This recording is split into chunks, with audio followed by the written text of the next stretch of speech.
Greetings, my name is Cecil McClary. I'm a person in recovery and I'm a recovery coach at the Windham County Turning Point Center.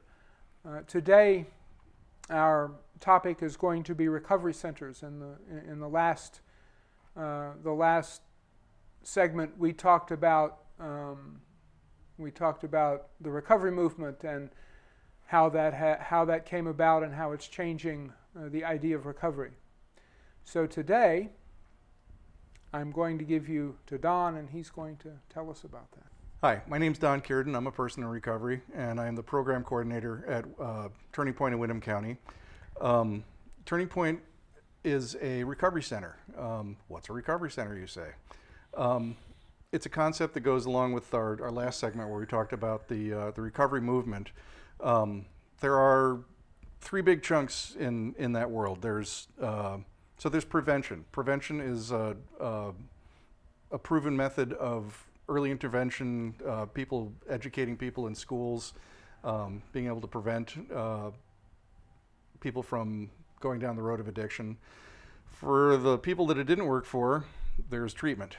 And the treatment industry is about a $35 billion a year industry in the United States. And it represents a very small segment in the life of a person in recovery. It's an essential segment. It's a place where we are able to make the separation from active use to recovery. But from there you move on, and the part after that goes from there until one day you breathe out and you don't breathe in again, and that's the part we call recovery. And more focus is being put on the recovery aspect because that's where we spend the majority of the time, and it's also the place where with the right supports and the right information and the right tools, we're less likely to return back to the treatment phase. So back in the year 2000 in the state of Vermont, there was a recovery club in White River Junction that was focused mainly around alcohol use disorder, and they got looking around at what was going on with the opiate crisis, and said, we need to address this. So they traveled to the state capitol, started talking to some people, and launched the concept of recovery centers. So there was a brief pilot period where a few centers opened, and today there's 12 recovery centers in the state of Vermont. 9 of them are under the Turning Point banner. 3 of them are separate entities that are also funded, but the Turning Point centers interact with each other in terms of pooling resources for training and other such things. But that tells you nothing about what a recovery center is. Cecil, what's a recovery center? Well, a recovery center is a place where the individual in recovery can go to take a rest from the world, and perhaps go to learn something about recovery, perhaps to speak with someone else in recovery, to be a part of a society of people in recovery. So it's kind of it's a clubhouse for people in recovery, and it's a clubhouse with a lot of other features.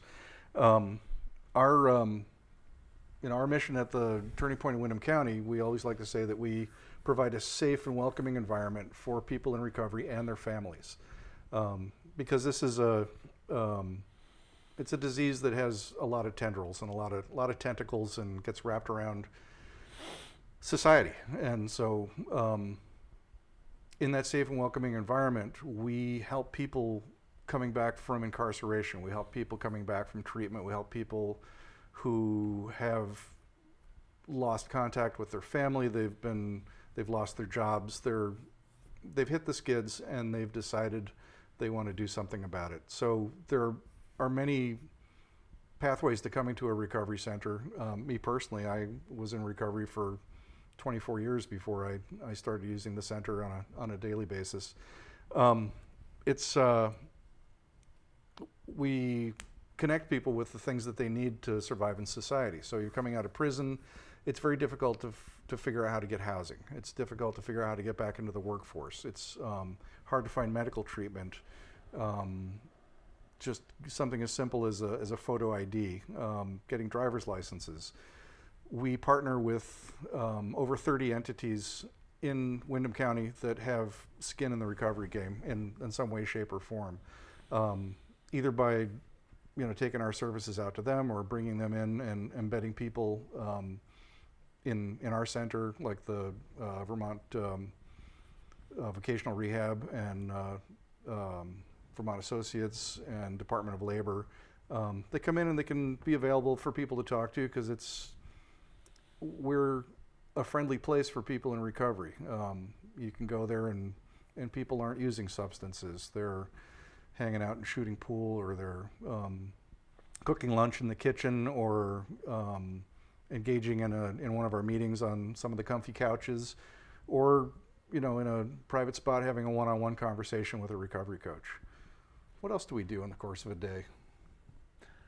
Well, in the course of the day, what we do and what I do a lot of is we sit and we welcome people as they come in, and we engage and we talk and chit-chat, things that normal people do.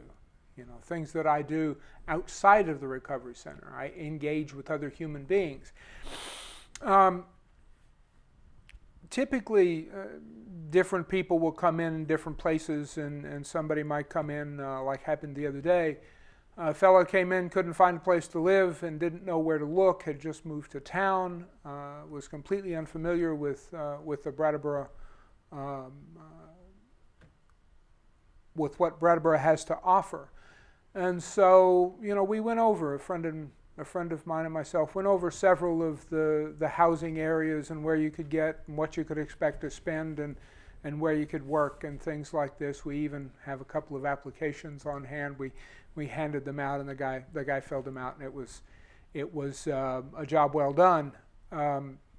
That's like one of the things, and many of the other things involve education and private conversation about someone's individual recovery, and sometimes public conversations. I'm reminded of another young fellow that's having some difficulty dealing with his probation, and myself and an older gentleman we were talking to him about this and giving him cues and clues and how to act again, basically. So it's a little bit misleading. The recovery movement, in the recovery movement, we like to say the opposite of addiction is connection.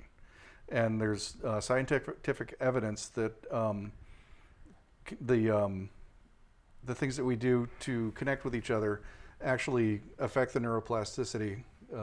They change your brain. So a lot of what we do is provide this environment where people in recovery, we get to mix with other people in recovery. We do happy things. On just today, before we did this segment, we did a thing called the View and Chew, where we sit and we watch a short video on the topic of addiction recovery, or in this case, it was a neuroscientist that was giving us details about why isolation actually is a mechanism of addiction, and then we chat about it afterwards.